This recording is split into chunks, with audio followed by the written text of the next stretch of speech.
Today, you get to learn about route model binding.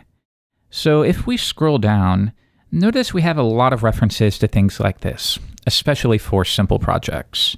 So we have one on the show method, we have one on the edit method, we have one on the update method. So with that in mind, wouldn't it be cool if we could automatically bind these wildcards from the URL, things like articles/the ID, if we could just automatically bind that to an existing record, and then let Laravel do the query behind the scenes.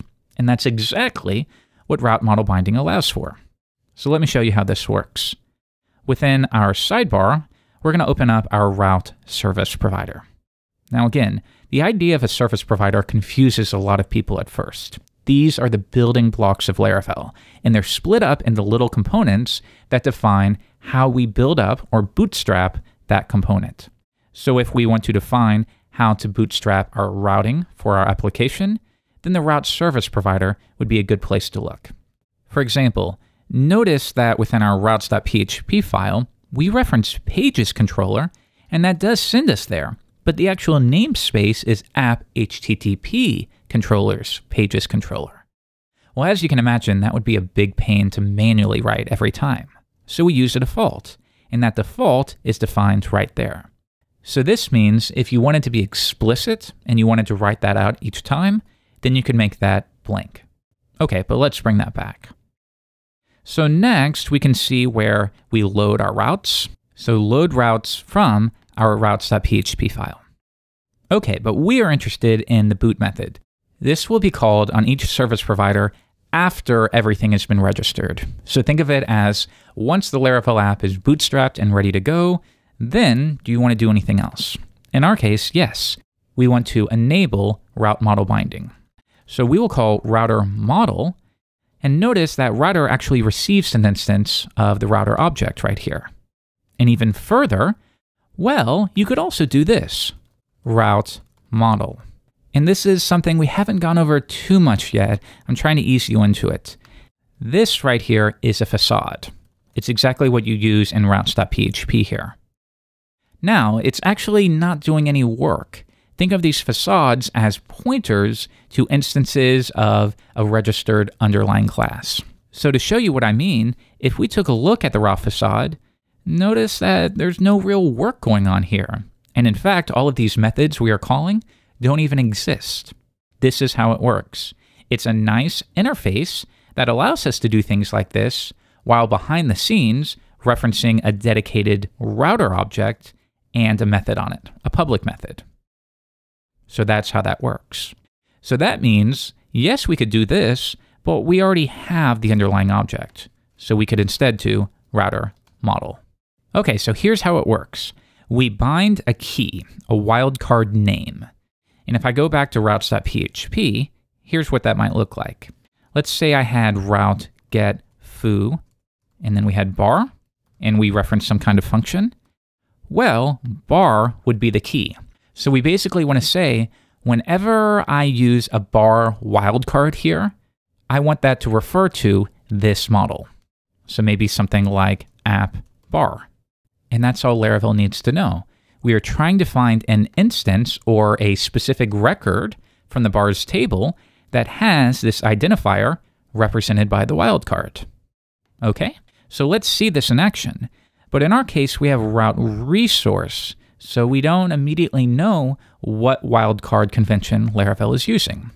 Well, that's easy. Let's run php artisan route list. Okay, if I zoom out, so notice the wildcard name is equal to whatever collection you're using. So articles, edit. All right, so that means that's what we want. I want to bind this specific wildcard key to which model? App article. And believe it or not, that's it. So this means within your articles controller, let's go to the show method. No longer will we fetch an ID. Let me show you. If I die and dump that, and let's switch back to our browser and review one of these.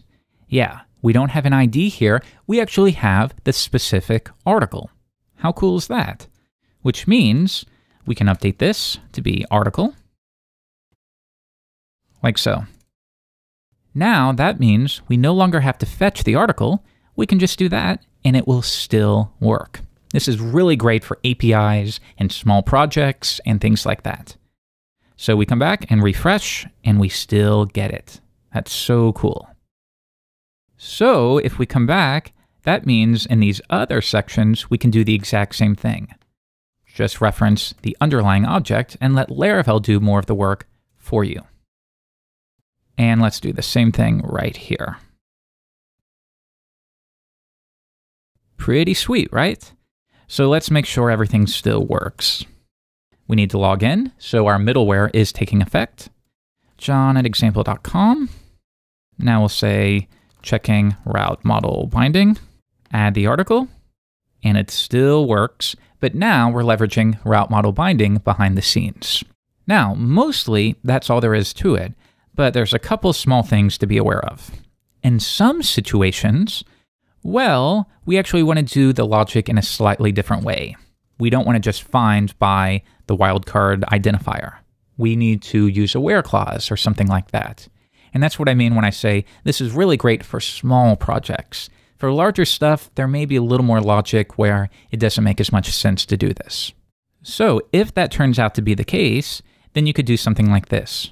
Router bind articles, and then we can just pass a closure here instead that defines what we want to do.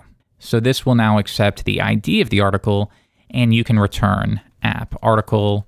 Maybe we'll make sure it's published, and then do whatever we need to do there. If you need to override the default logic for fetching the record, then you can use router bind. Okay, so that's route model binding. Pretty fun, right? In the next video, why don't we switch over to something entirely different? In the next video, we're going to talk about asset management with Laravel Elixir.